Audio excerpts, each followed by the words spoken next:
Hi, I'm Jay, and today I'm going to show you how to blow out your in-ground sprinkler system. That's right, you too can do this. You don't need to call your sprinkler guy, but if you feel uncomfortable at any point during this process, you can always still do that. You have nothing to lose by trying it yourself, and you'll save a bundle of money. So I'm going to show you how this goes down. I can't account for everybody's house because everybody's setup is going to be a bit different. The only thing I can do is show you what I have. Here is my sprinkler timer right here. I'll go ahead and open that up. And there you go, your typical timer there. This is the main water shutoff for the sprinklers. And take note, right there is a petcock that will allow me to drain the water out. So we're going to get into how to do all of this and that in a few minutes, but it is my recommendation that before you go and blow out the sprinkler system, you test it. So what I'm going to do is reset mine. Mine is nice because it's an old school one with these sliders, and I can move everything up to 2 minutes. Everything else is on 25 except for zone 5 and 8. 5 is really unused for the most part, and 8 was never implemented, so those stay off. But I'm going to run all of these up to 2 and put it on a manual test. The reason you want to manually test it is to ensure that all of your heads are firing properly. As long as you know that all of your heads are firing properly, then chances are very good in the spring when you turn the system back on, everything will pop up and you're good to go for the season. If something is broken now, at least you'll know and can potentially call your sprinkler guy sooner to have him fix the broken head or heads rather than later in the spring when it gets busy again. So it's a matter of planning ahead as well. Let me get this set up for a manual test and I'll ensure that all of the heads are working properly.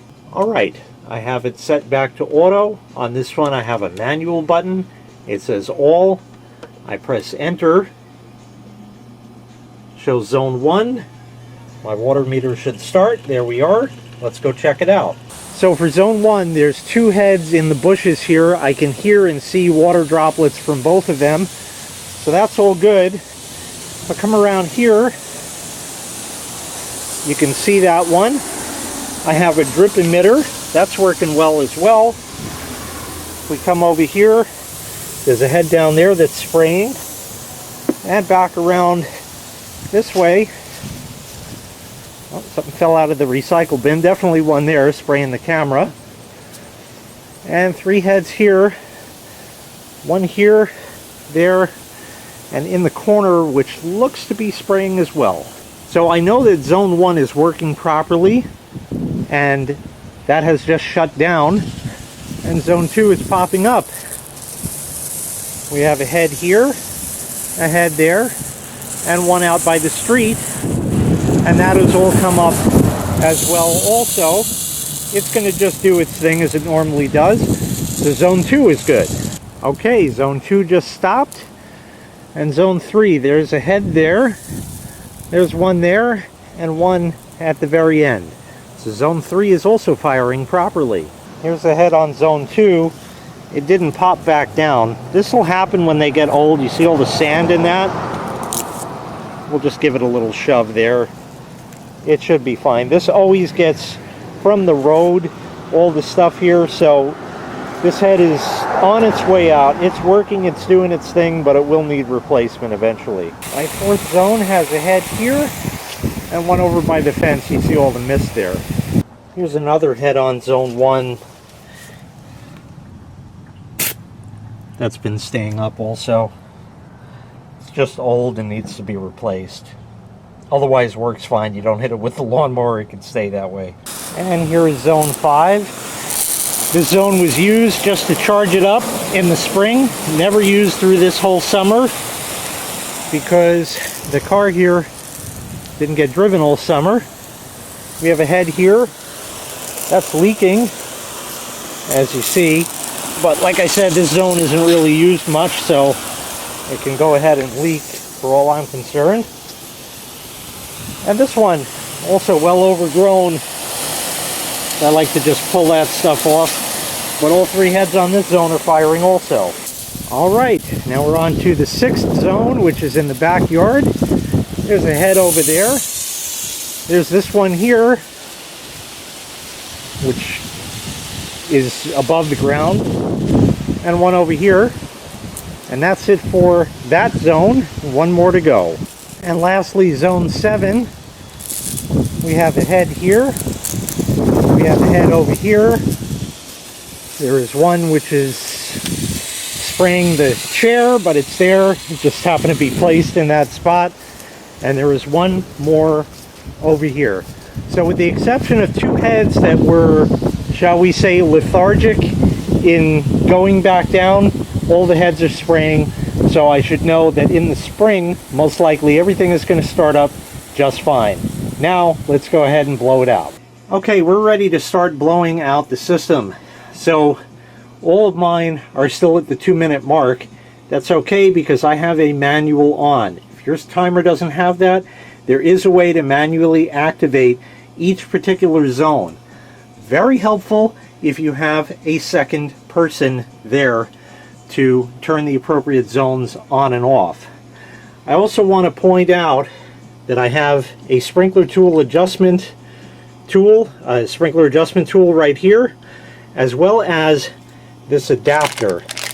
And I keep it right by the timer so I don't ever forget where it is.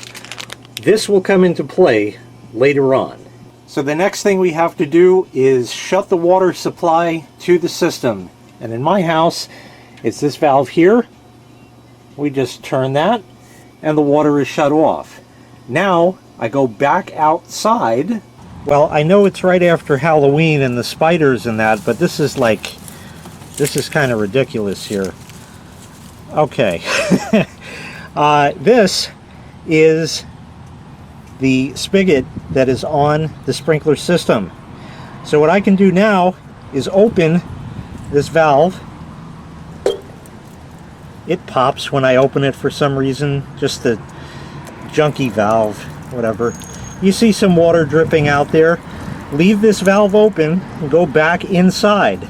Now, like I said, I just have this little petcock here. You just unscrew that, and that little hole in it, the water is going to come out of that and drain into whatever you have to catch it.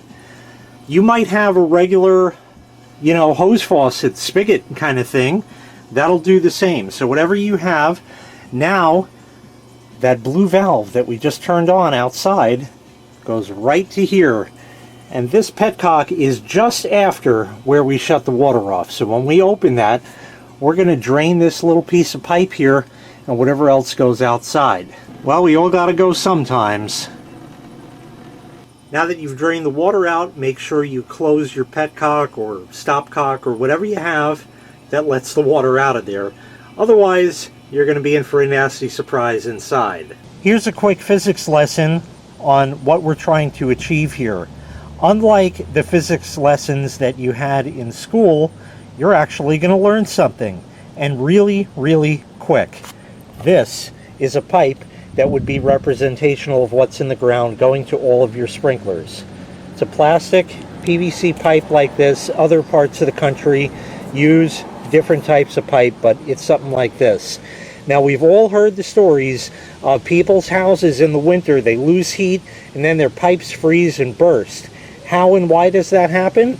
Water, when it is frozen, expands.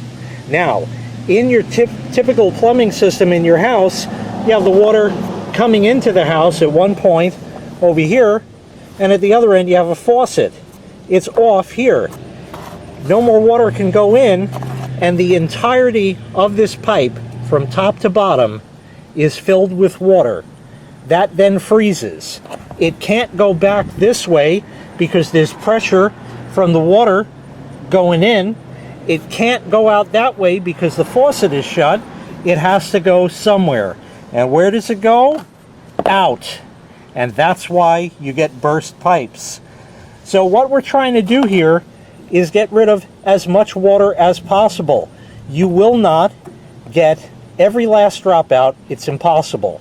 Fortunately, you don't have to get every last drop out, just do the best you can. If you have a little trickle of water just at the bottom of this, right here, just going, you know, like a little river in there, and that freezes, it has the entire rest of the pipe to expand into and won't burst anything.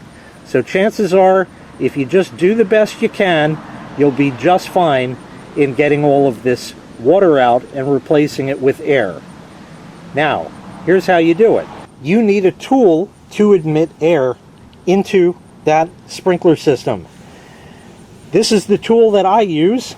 I manufactured this myself out of a couple of air fittings, a hose clamp, and a washing machine hose. Stuff you might already have laying around, or at least the washing machine hose you might, if you had an old washer and kept the old hoses. It'll be just fine for that. This screws on to a regular hose bib, as we've seen, and this will be for the air from the compressor. I'm going to jazz this up a little bit. Let me show you what I mean. I have here two other devices that may be very useful. This one is almost an imperative, which is simply a ball valve like this that you can turn on and off. This one I actually got bent. I'll have to bend it back, so it's getting stuck. Never had that happen before, but okay, there's a first time for everything. So anyway, this will open and allow you to turn the air on and off like that. The other one is this, which is an inline regulator. Hooks into the air line. You can control the amount of air with this knob here. Now, what pressure should you blow it out at? In my opinion, I blow it out at the full pressure that the compressor offers. I turn this thing all the way up to full chooch because I want to make sure that I get all of the water out of the system as quickly and as efficiently as possible. Other people are going to say you don't need any more than 30. You'll find people that say no more than 40, no more than 60. Don't ever go higher than 80 or 90. 50 is the number I use. It's going to be all over the place, people. Everybody has a different opinion on what it is, so here's how it works. What you're comfortable with is the right number.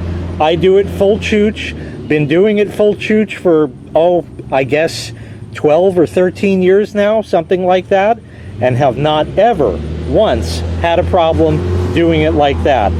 I use this simply as a matter of seeing what the pressure in the tank is when I'm not over at the compressor, because otherwise I got to walk all the way back to the compressor to see how far along it is. Here I can just see right on there, and it'll also give me an indication when it's being blown out of what the remaining pressure in the tank is. So not necessary, but nice, and this is almost a must, although there are other ways about it. So by now you're saying, well, I don't know how to make this. Well, not a problem. I have a video on how to do that as well. I'll put a link in the description of this video so you can find out how to make one of these. Or if you don't even want to do that, they do sell them. You're going to pay 20 bucks, less than 20 bucks for it. I just made my own out of stuff I had laying around. And as far as this adapter I showed before, we're going to get to that still later on. I got this little compressor from Harbor Freight. Will that blow it out? Probably not. Let's think realistically. We have a whole house and you want this thing to do it? Kind of a little small. Here's the deal. What size compressor you need is dependent upon how long you want to wait. The bigger the compressor, the faster you're going to get this done. That is a 3-gallon compressor. Can you do it? I guess if you had to. You can empty a bathtub with a coffee cup if you had to. It's just going to take a really long time. You're better off with a bucket if you had to bail it out. Same kind of idea. Bigger is going to be better without a question. Hidden in the corner is a 15-gallon air compressor with a 7-gallon auxiliary tank, giving me a total of 22 gallons, which is more than enough for my 7 zones. Again, can you get away with smaller? I've seen people do it with 6-gallon compressors. It can be done. Just depends on how long you want to wait. The bigger the tank you have, the better the job you're going to do and the faster you're going to do it. It's just that simple. So let me get that aired up, run an air hose over to the sprinkler spigot there, and we'll start blowing it out. So now we're ready to get down to business. Set all zones to manual off, just like that. And now on this timer, I can go right to manual on. If not, you can do a manual, put in the zone, and for however long you want, 20 minutes, 25 minutes, 30 minutes, something. Just keep it on, keep it open, keep it running, because you want to admit air through that.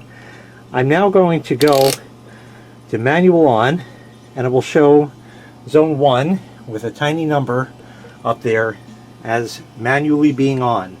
We've already shut water to it, so we can't get water. Now we're going to admit air. Okay, so we're all set to admit air. Here is the air from my compressor that's going into the regulator, which is reading 115, something in there, going to the shut-off valve, which I bent back, to a hose that runs over here and couples into that black hose that I showed you before that I made, which screws on right there. That blue valve is still turned on from before, so now we have an open path for air, and we're going to put that in. So if we come back here, turn this valve on, we get water. That's the residual water. You hear the air, and you'll see this mist come up. Now we're hearing mist from this one, and everything going down the line. Not here yet, still water, but I'm hearing air down here.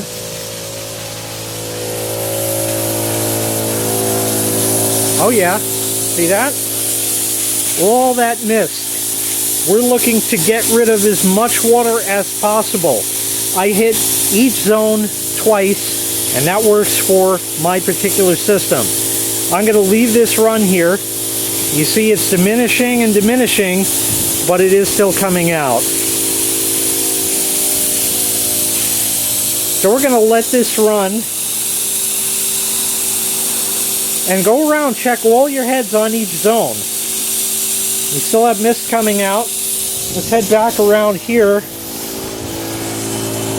We had a head in here. That's all air. And back this way once again.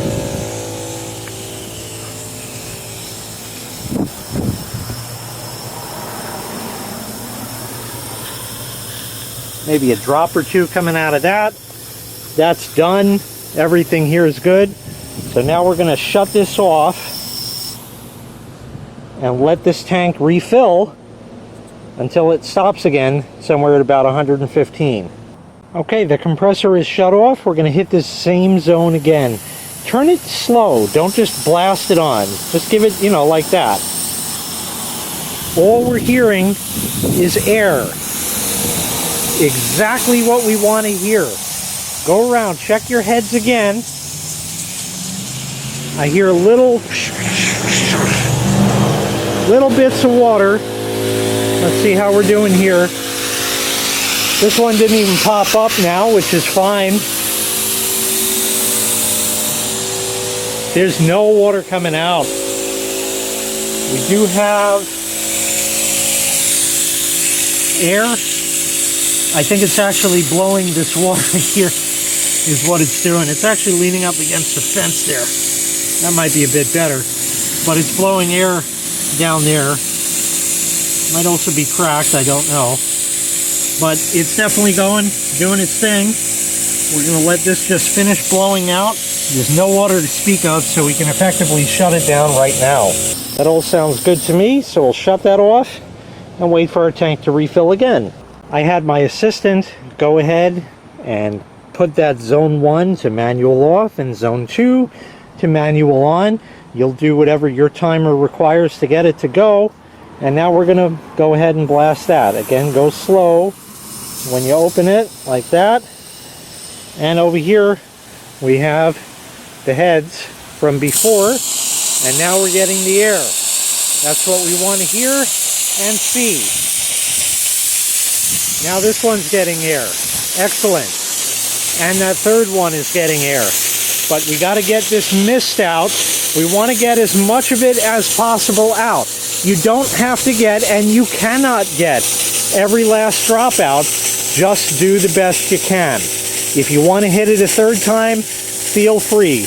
But right now, way too much, as far as I'm concerned, as far as that mist goes, to call it done. So that's why I always hit every zone twice. Zone 2, second blast. This you could just open right up because there's no water head ahead of it.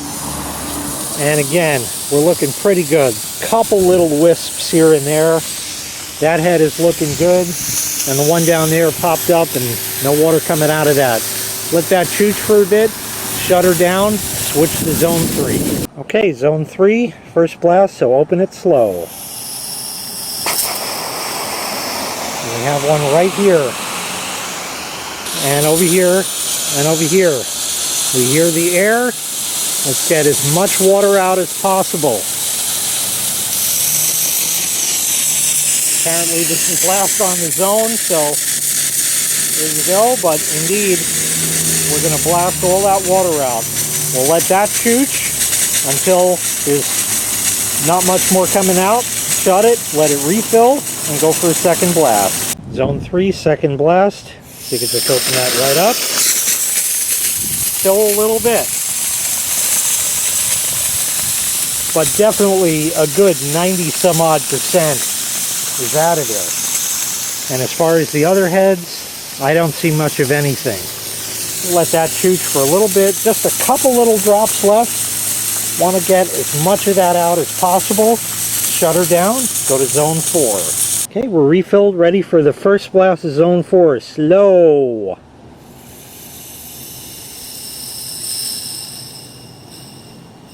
Let's go see how we're doing.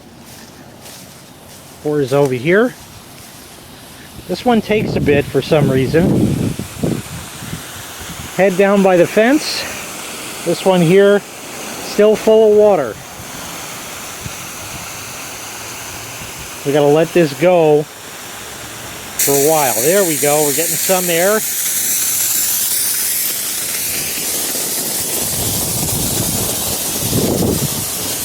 Still water out of this one, just getting a little air now. You see all this mist. As much as possible, get it out.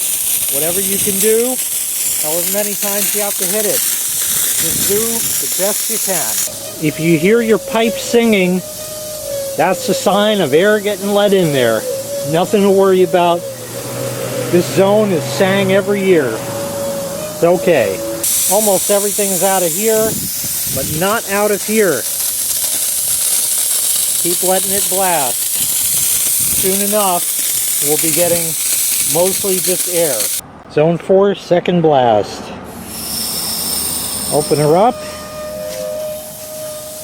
Let's come back and see. Hear a little bit. Yep, this one's still clean. That one's still got a little bit. But it's mostly air. These are just little drops of water that are being atomized as they come out, which is what a sprinkler is going to do. Let that get out as much as it can. While we're waiting for my compressor to refill, it's a beautiful day. Blue sky, couple of clouds, real nice and warm in the sun. Don't wait to the last minute to do this, because otherwise you're going to be standing outside freezing, holding on to a travel mug full of tea or coffee or something to try to keep warm, and you're just going to be miserable by the end of it. Believe me, blow it out earlier than later. You will be glad you did. If you've ever been stuck out in the cold like that, because the sprinklers are going to spray you, you're going to get wet and feel even more miserable. Do it earlier on. Your lawn will be just fine. Zone 5, first blast. Open it slow. Let's go take a walk over and see.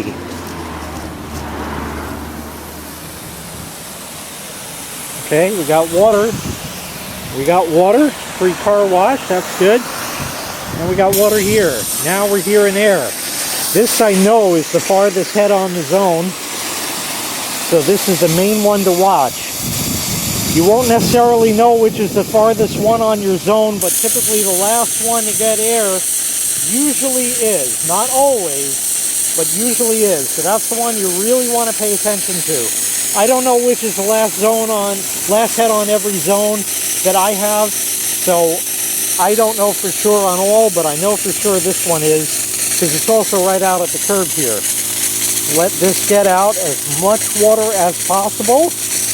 Close it up, give it a second blast. 5-second blast. Let's go take a look. Sounds like all air to me. Well, almost. Couple last little drops, but looking good. Nothing here. Well, maybe a tiny, tiny drop. And the heads may not pop back up after you get most of the water out. That's okay. You'll see just a little bit, so just let it run. Get out as much as you can. Zone 6, first blast. Open it slow. This is in the backyard. Just in time for the air.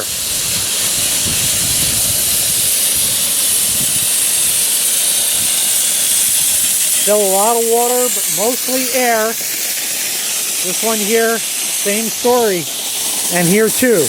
Because this is the backyard, it's got to go all the way from the front to the back. It's a longer zone. You may wish to do a third pull on this one. For me, I don't find it necessary. I used to do that, but I found that 2 is really sufficient. As you can see now, we're slowing down. Still has a little ways to go yet. So we're going to let that finish and blast it a second time. Zone 6, second blast. And we're hearing mostly air with just that occasional little spit of water. See? Looking great. Almost done. Over here. Couple more little drops, but definitely on the way. And this one over here.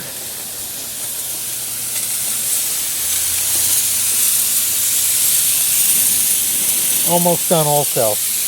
Again, this is a bit of a longer run, so I leave it running just a little longer. If you want to hit it a third time for your longer zones, you can feel free. Zone 7, first blast, so do it slow. You can see mist already. That's looking good.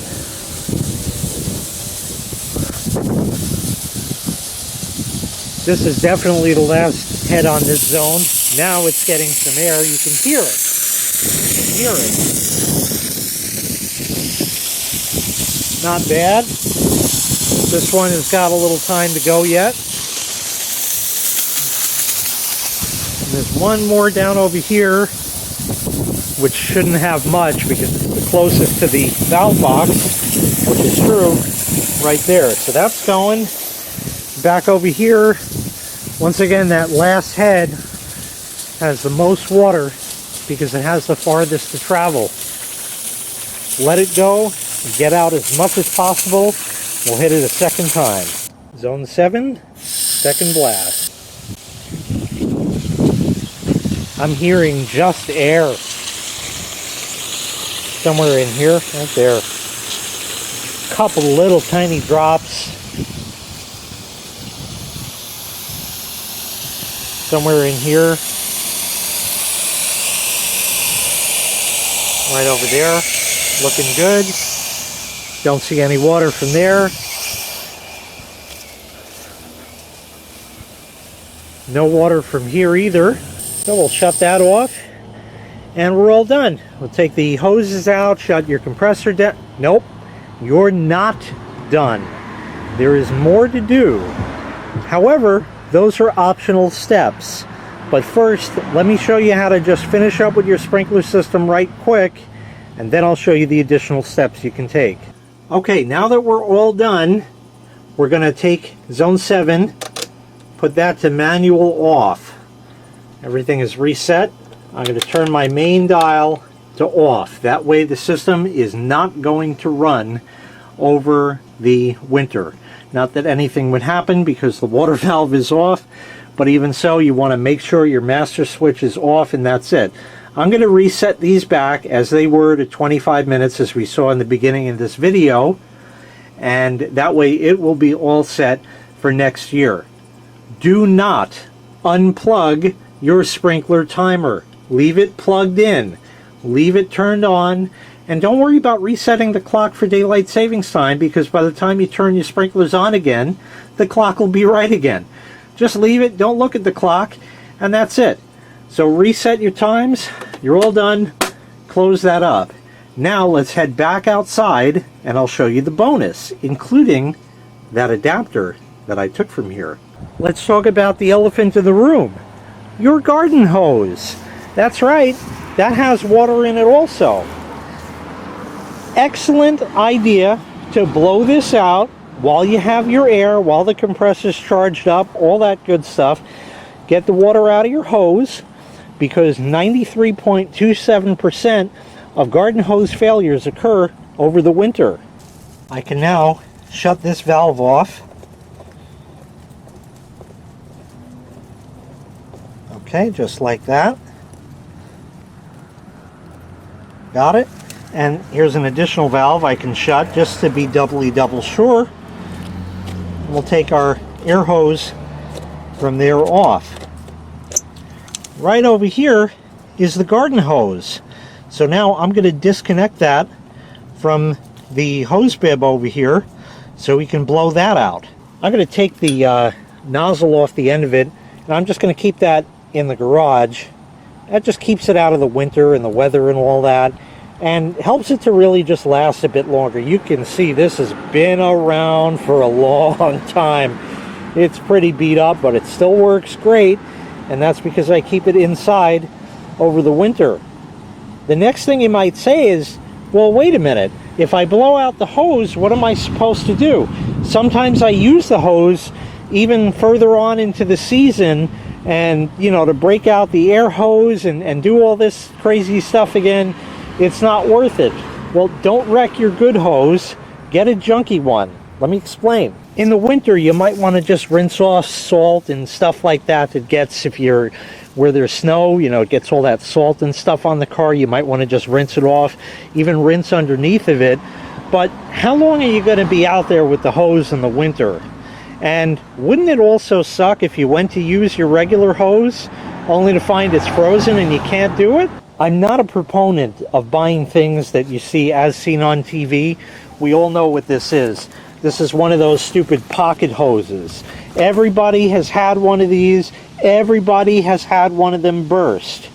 But yet, they still sell them. I guess for the people that haven't found that out the hard way yet. However, being that this hose is so lightweight, what you can do is buy one of these, only use it for that one time to rinse the car off, stuff like that. Disconnect it from your hose bib and just pick it up in the air and let all the water go out the other end. Toss it in your garage, toss it in your shed, something like that. For extremely light duty work, this actually is indispensable. Stores in no space, just like they showed on the infomercial. So a great thing to have just for little minor cleanups and that over the colder months and that. If you use it carefully, never leave it under pressure, it will actually hold up for quite a number of years. You'd be very, very surprised. Okay, so we're all set now. We have to put this on, and now that I have the nozzle off, it can go right over there. But you may not want to take your nozzle off. I actually had a problem. It was stuck on there. I had to put some wrenches on there to get it off. It just sort of like oxidized on there. But what if you need to connect these two together? They both screw onto something. That's not going to work. Here's that adapter I showed you very early on in the video. I bought this at Home Depot, a couple dollars, 3/4 inch male hose. Let's get it out of the package. There you go. Now this can couple those together. So you may be asking, why would I want to do this the hard way and connect it together, buy an adapter or anything like that? Well, if you have a hose in the front, you might have one in the back. And what I like to do, although you can do it separately, is I like to do that. I unroll this hose, toss it over the fence to the backyard, and hook it up to the backyard hose and blow all of that out in one shot, rather than having to blow out the front and blow out the back. Some people have one on the side also. You might have 3 you're going to do. So why not do it all in one shot? Again, we're looking to get most of the water out, not all of it.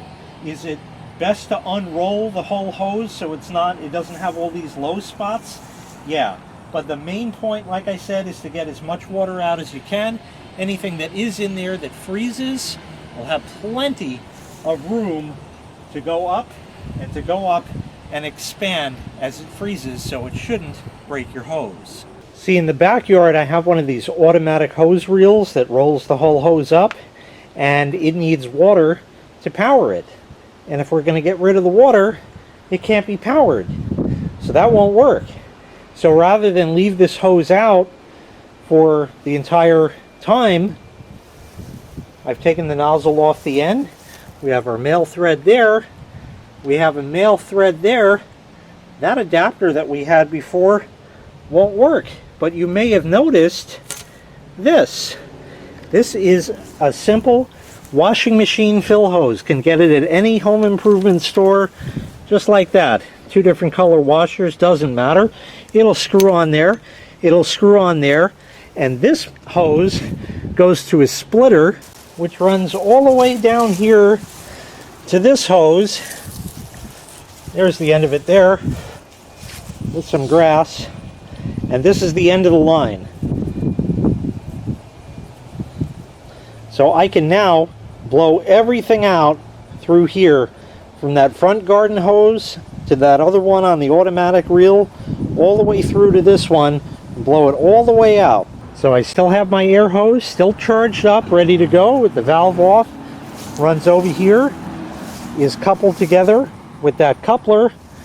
The hose runs out, switches to that black hose as an extension that's always on it, goes through the fence to the backyard, and is going to blow out that far hose all the way at the end.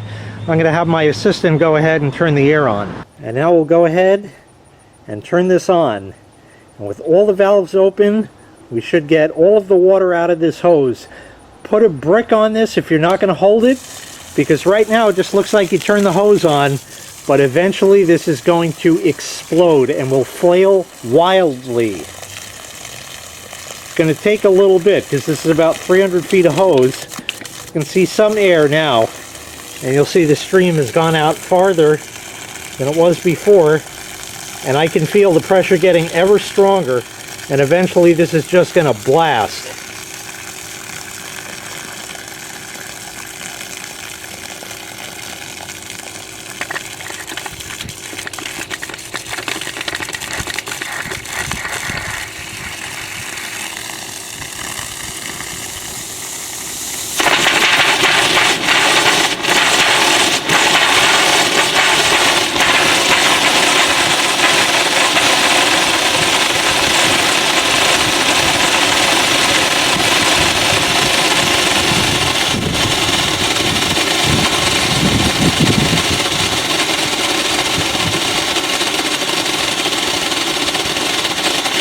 So you see, this has got some time to go. We'll let this blast, and then I hit this again a second time. I'm not going to bother showing you that because it's exactly what you saw, but by that point we should have most of the water out. Did you see how much water came out? All of that water had the potential to freeze and break your hose. It would be nice to not have to spring for a garden hose in the spring. Maybe that's why they call it that. But it would be nice if you can keep using your existing hose. Take a couple of minutes, blow it out. No big deal. So with the hose all packed up for winter, now we're done, right? Nope, not yet. One more thing. Do you have a pressure washer? Well, if you do, you may not know that 89.27% of pressure washer pump failures occur because water is left in them. So you should blow out your pressure washer also. And here, once again, we have that age-old problem. These aren't going to connect together. So we're going to put that same adapter in there, and this way we could blow that out. So we'll screw that in there. Screw our air hose tool on there, and now we can admit air through the pressure washer. Hook your pressure washer hose up also, because if you leave water in there, that could also freeze, and that wouldn't be good. So I'm going to go ahead and get that screwed on there. Okay, now squeeze the handle, point this away from everybody. If you have a nozzle attached at the end, that's okay too, don't worry about it. Here's my air. I'm going to turn that on slow. Aha! All of that could have frozen over the winter, especially in the pump, and broken your pressure washer, and had to like to buy a new one just because of that. Not a great thing. So blow it out. How long did this take? 20 seconds at the most? There we are. We're doing fine. No more water coming out. Shut off the air and put everything away. Always put everything back when you're done. I keep this adapter here. If I ever need it throughout the entire year at any time, it's here. And I know it's there along with my adjustment tool. Put everything back where you found it. It's going to save you a load of trouble next time. So what you just watched obviously was not difficult at all.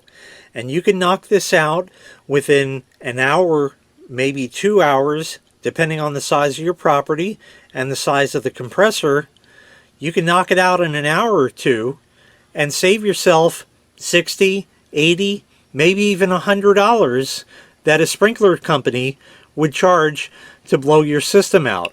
Remember that even if you call the sprinkler company and say, hey, I need you to blow out my sprinklers, they'll say, sure, it's going to be X amount.